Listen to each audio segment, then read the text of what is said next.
এটা তো আপনারা অন্তত খুশ হয় না। এটা জনজাতীয় মানুষ এসটি হল, সাবন জনজাতি হলে নহব, মা দেউতাৰ জনজাতি হলে নহব, নিজৰ জনজাতি হব লাগিব। আৰু জনজাতি হোৱা একো পাপ নহয়। আজি 21 শতিকাত যদি তেখেতে ভাবিছে মই নিজকে জনজাতি কৰি ললে জনজাতিৰ অকণে কোনো কথা বলে কাম হব, পৃথিৱীত জনজাতীয় মানুহবিলাক বহুত আগবাঢ়িব। আমাৰ নিচিনা একে মংগলীয় মানুহ কেকৰা খাবু জাপান চাইনা সম্পূৰ্ণ আগবাঢ়ি গল। এই মানুহবিলাকক আজি যদি কোনোবাই লৈছে কিছু কৰিব বিচাৰিছে, এই কথাটো কিন্তু আপুনি ভাবি চাওক। এই কথাটো খাদ্যৰ লগত নহয়, এই কথা ধৰ্মৰ লগত নহয়, এই কথা চালৰ লগত নহয়। আজি যদি কোনোবা বৰ্ণবাদৰ ৰাজনীতি কৰিছে, এই তেখেতে লজ্জাজনক কাম কৰিছে, তেখেতে গৰিহণাৰ পাত্ৰ। সেইদিনা দেখিছো আমি আপাৰ আসামত আদিত্য হাজৰিকাক বেন কৰিব বোলে জাননী দিয়ে। আদিত্য হাজৰিকা কোন আপুনি বুজি চাইছে? আদিত্য হাজৰিকা কিমান দূৰলৈকে আছে আপুনি জানে? আজি আদিত্য হাজৰিকাক আপাৰ আসামত বেন কৰিব। কোনে বেন কৰিব? কিহৰ কাৰণে কৰিব? এই বেন কৰা কৰি ৰাজনীতিটো বাদ দিয়ক। আপোনালোকক আমি বেন কৰা নাই, আমাকো আপোনালোকে বেন নকৰিব। সামাজিকভাৱে আমাৰ কাৰো লগত শত্ৰুতা নাই, সামাজিকভাৱে আমি কাৰো লগত শত্ৰু নহয়। এই ভূখণ্ডত আমি বসবাস কৰি আছো, যাৰা ভাই হিসাবে বসবাস কৰি থাকিম। কিন্তু চৰকাৰী যিটো ষড়যন্ত্ৰ, সেই ষড়যন্ত্ৰটো আমি কেতিয়াও মানি নলওঁ। সেই কাৰণে চিচিটোৰ লগত যিখিনি প্ৰায় কৈছো ভাই ভাৰত চৰকাৰৰ হোম মিনিষ্ট্ৰী, ইভেন হোম মিনিষ্টাৰে কথা দিছিলে যে এই কামটো আমি নকৰো। RTI কথা দিছিলে, NCST কথা দিছিলে, কিন্তু ৰাতাৰাতি এদিনতে চব সলনি কৰি তেখেতসকলে বিল লৈ আহিল। আজি কেটেগৰীয়ে যদি কৰিব লাগে, আমাক গুৰুত্ব দিব লাগে। বিলটো কিয় ৰাজ্যসভাৰ আগতে আনিলে? ইয়াৰ আগতে কেটেগৰীটোত আপোনালোকে কিয় নকৰিলে? যদি আমাৰ প্ৰতি মৰম আছিল, আমাৰ প্ৰতি বিশ্বাস আছিল, তো সেইকাৰণে এই চৰকাৰক বিশ্বাস কৰিব নোৱাৰে। আজিও কৈ আছে আমাক আমি বিল পাছ নকৰো, অমুক নকৰো, তমুক নকৰো। একে কথা কিন্তু 6 জনগোষ্ঠীক কৈ আছে। সেইকাৰণে শৰাইঘাটৰ কেইখনত আমি আছিলো নাই মই নাজানো, তেখেতসকলে আজিও শৰাইঘাটৰ ৰণক আজিও জীয়াই ৰাখিছে।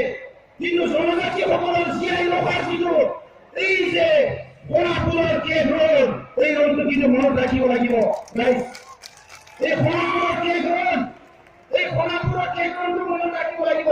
জাতি হিচাপে জীয়াই থাকিব বিচাৰিছে যদি আমি সংগ্ৰাম কৰিব লাগিব।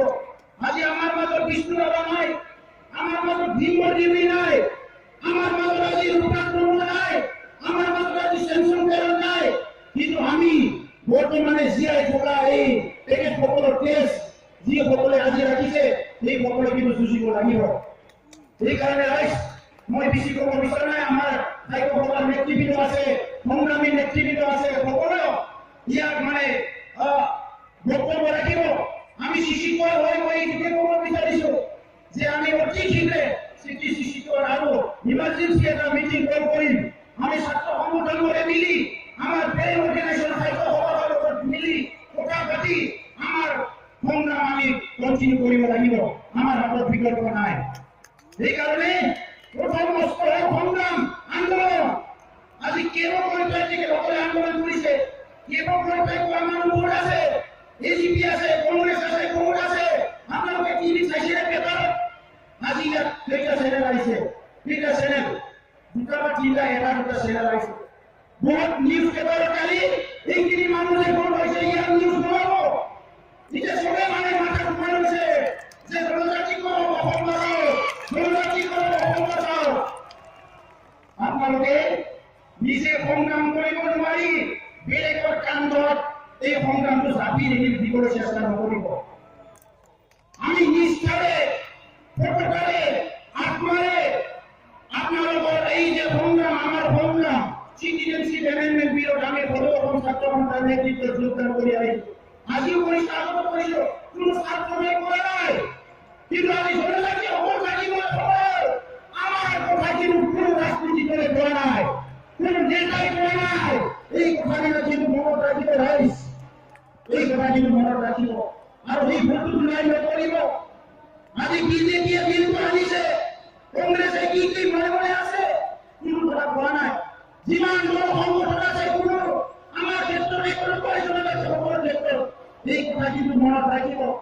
গতিকে নিজৰ জীয়াই থকাৰ সংগ্ৰাম নিজে কৰিব লাগিব, নিজৰ অস্তিত্ব ৰক্ষা নিজে কৰিব লাগিব। আৰু আজিৰ পৰা ইয়াৰ পৰা এই কম্পিউটাৰ গৈ নিজৰ নিজৰ জাতি জনগোষ্ঠীৰ মাজত কথা পাতক। যদি সঁচি কয় এই বাজেট সেশনত যদি বিল পাছ হয়, বিল পাছ হলে শেষ নহয়, বিল পাছ হলে যে আমি ৰাতি শেষ হৈ যাম এইটো নহয়। সংগ্ৰাম কণ্টিনিউ কৰিব লাগিব, সংগ্ৰাম কণ্টিনিউ কৰিব লাগিব। আৰু ইতিমধ্যে আদিত্য ঠাকৰে ডাঙৰীয়াই চিফ কৰ্মিনাৰ হিচাপে তেখেতে কৰ্মিনাৰ হিচাপে ডিক্লেয়াৰ কৰিছে। ইতিমধ্যে আমাৰ সমদলভাৱে হৈ চলি আছে। আমাৰ সংগ্ৰাম ইণ্টেনচিফাই কৰিব লাগিব। সেইকাৰণে 7-8ৰ ভিতৰত বাকী ডিচিশ্যন হ'ব, এই ডিচিশ্যনলৈ আমি আগবাঢ়িব লাগিব। পদক্ষেপত নিখিল বড়ো ছাত্ৰ সন্থাৰ পৰা এই সংগ্ৰামত আমি এনি টাইম আছো, সমৰ্থন জনা নহয়। ইয়াত আমি এনি টাইম ইয়াত কাম কৰি যাম।